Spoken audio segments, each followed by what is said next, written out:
احمد میر صاحب کے شو میں بیٹھے ہوئے تھے اور افضل مروت کے ساتھ یہ ہوگا، وکیل نظر نہیں آئیں گے، یہ نہیں ہوگا، مراد سعید کے حوالے سے پوچھتا تھا، کیونکہ اسے ایک خاص طور پر پیغام دے کر بھجوایا گیا تھا کہ آپ نے مراد سعید کے اوپر بات کرنی ہے اور پوچھنا ہے کہ مراد سعید سامنے کیوں نہیں آ رہا۔ وہ یہ چاہتا ہے، وہ یہ چاہتے ہیں پیچھے سے جو اس کو بھجوانے والے ہیں کہ آپ جا کر یہ بات کریں تاکہ مراد سعید کسی طریقے سے باہر آئے اور اسے ٹارگٹ کیا جائے۔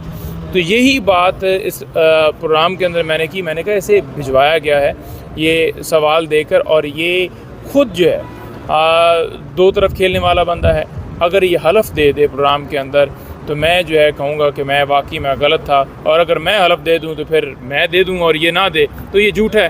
تو میں نے تو حلف دے دیا، لیکن اس سے حلف جو ہے وہ نہیں دیا گیا، وہ بھاگا اور پھر کہتے ہیں میں نے تو آپ کے بارے میں بات ہی نہیں کی، ان کو پانی پلائیں، میں نے تو آپ کے بارے میں بولے، میرے بارے میں ہی اس نے بولا، اور اس کو باقاعدہ طور پر پیچھے سے کہا گیا تھا، کیونکہ یہ جو ہے جب میں نے اس سے سوال کیا کہ آپ بتائیں کہ آپ کو سیٹ جو ہے یہ کس نے دی ہے، کیونکہ آپ تو جو ہے وہ سیٹ لے کر جس طرح سے آپ کو دی گئی ہے، نہ تو آپ نون لیگ کے امیدوار تھے، نہ آپ پیپلز پارٹی کے امیدوار تھے، آپ ہوں، انوار کاکڑ ہوں یا کوئی اور ہو، محسن نقوی ہوں، ان تمام لوگوں کا نام کدھر سے آیا، کس نے دیا؟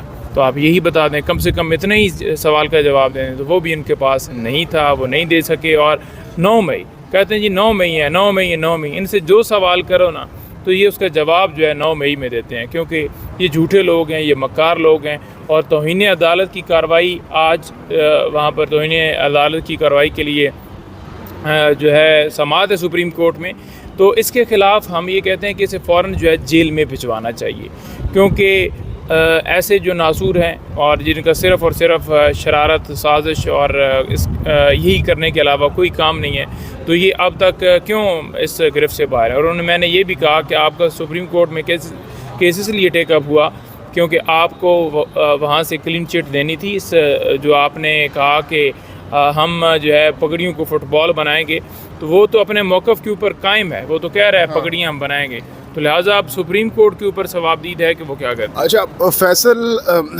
نعیم پنجوتا صاحب، آپ نے کہا کہ فیصل باوڑا صاحب نے آپ کو کہا کہ آپ دن میں کچھ اور کہتے ہیں، رات کو کہیں اور بیٹھے ہوتے ہیں یا کچھ اور بات کرتے ہیں رات کو، تو یہ کیا مطلب تھا؟ کیا کہنا چاہ رہے تھے؟ کیا خص کیا آپ نے ان کی بات سے؟ دیکھیں، یہ اصل میں نا کہنا کیا چاہ رہے تھے، بات کیا کرنا چاہ رہے تھے، یہ اصل شروع وہاں سے ہوا جب میں نے انہیں بات کی کہ آپ کسی کے کہنے کے اوپر پریس کانفرنس کرتے ہیں، کسی کے کہنے کے اوپر آ کر ججز کو ٹارگٹ کرتے ہیں، کسی کے کہنے کے اوپر آ کر یہاں بات کرتے ہیں، کسی کے کہنے کے اوپر آپ یہاں پر آ کر اس حوالے سے بولتے ہیں۔ جب میں نے یہ بات کی تو انہیں اتنی زیادہ مرچیں لگیں، انہوں نے کہا کہ اب جو ہے نا میرا خیال میں، کیونکہ جب چور ہوتا ہے نا، وہ کیا کہتے ہیں اس کو پنجابی دے وچ کانا ہوندا ہے، تو جدو بندہ کانا خود ہوئے نا تو پھر فوراً ہی اس کانا جڑا کان چھپاتا ہے، پھر وہ دوجو تے ٹارگٹ کرتا ہے، تو لہٰذا کانے نے کان چھپایا، اس فوراً ہی آ کے کہ نہیں آپ دن میں اور ہوتے ہیں اور رات کو اور بات کرتے ہیں۔ جب میں نے حلف دیا، میں نے قسم کھائی، تو پھر کہتے ہیں میں نے آپ کے حوالے سے بات نہیں کی۔ تو یہ بات تو اس نے خود ہی جو میرے اوپر الزام لگایا، خود ہی پھر بعد میں وہ اس بات سے مکر گیا کہ یہ تو بندہ بھائی کھرا تھا، سیدھا تھا، اور اس نے تو صاف آگے سے ٹھوک کے جواب دیا، کیونکہ جب بندہ سچا ہو نا تو پھر آپ کی زبان جو ہے وہ لڑکھڑاتی نہیں ہے، آپ پھر سچ بولتے ہیں اور پھر آپ چڑھائی کرتے ہیں، اس لیے میں نے چڑھائی کی۔ نعیم پنجوتا صاحب، اس وقت خبریں گردش کر رہی ہیں کہ خان صاحب کو اڈیالہ جیل سے کوٹ لکھپت جیل منتقل کیا جا سکتا ہے۔ کتنی صداقت ہے ان خبروں میں؟ اور اگر لیٹ سپوز یہ خبر ٹھیک بھی ثابت ہوتی ہے تو اس پر آپ لوگوں کا کیا رد عمل ہوگا؟ کیا پلاننگ کر رہے ہیں اس حوالے سے؟ لائمل کیا ہوگا؟ دیکھیں، رات کو یہ خبر آئی تھی، مختلف سورسز سے ہم نے پتہ کیا تھا، پھر ہمیں تصدیق ہوئی کہ ایسا کوئی نہیں ہو رہا، کچھ نہیں ہو رہا، لیکن اگر ایسا کیا جاتا ہے تو پھر انشاءاللہ تعالی اس کے اندر ہم جو ہے وہ اسلام آباد ہائی کورٹ سے رجوع کریں گے، کیونکہ آپ نے یہ دیکھنا ہے کہ اگر کوئی شخص کسی جگہ کے اوپر بھی کسی مقدمے میں بھی زیر حراست ہے، پابند سلاسل ہے، تو اس کورٹ کی جورسڈکشن کیا بنتی ہے؟ کیا وہ اسلام آباد کی جورسڈکشن ہے؟ کیا وہ اس راولپنڈی ایریے کی جورسڈکشن ہے؟ اگر تو اس کی جورسڈکشن جو ہے اس کی حد سے باہر لے جانے کے لیے کوئی کام کیا جائے، سد باب کیا جائے، تو وہ بالکل غیر قانونی ہوگا، غیر آئینی ہوگا۔ ایسی کوئی نظیریں نہیں ملتی۔ سیکیورٹی کے بہانے بنا کر کبھی یہ کہتے تھے سیکیورٹی ادھر ٹھیک نہیں ہے، اٹک ٹرانسفر کرو، کبھی کہتے تھے اب ادھر ٹھیک نہیں ہے ادھر ٹرانسفر کرو.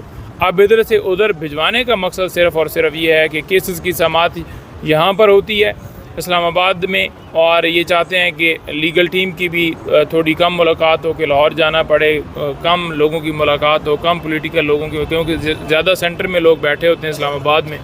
تو اس کے پیچھے یہی مقصد ہو سکتا ہے کہ ان کی ایکسیس تھوڑی کم کی جائے, بند کی جائے, دور بھجوایا جائے. اور ویسے بھی ایک بندہ ایک جگہ پر ایڈجسٹ ہو جاتا ہے, تو یہ بھی ایک چیز ہوگی. اور شاید مریم نواز کی خواہش ہوگی کہ انہیں اس طرح کا جو ہے یہاں سے ٹرانسفر کر کے ان کے قریب لایا جائے.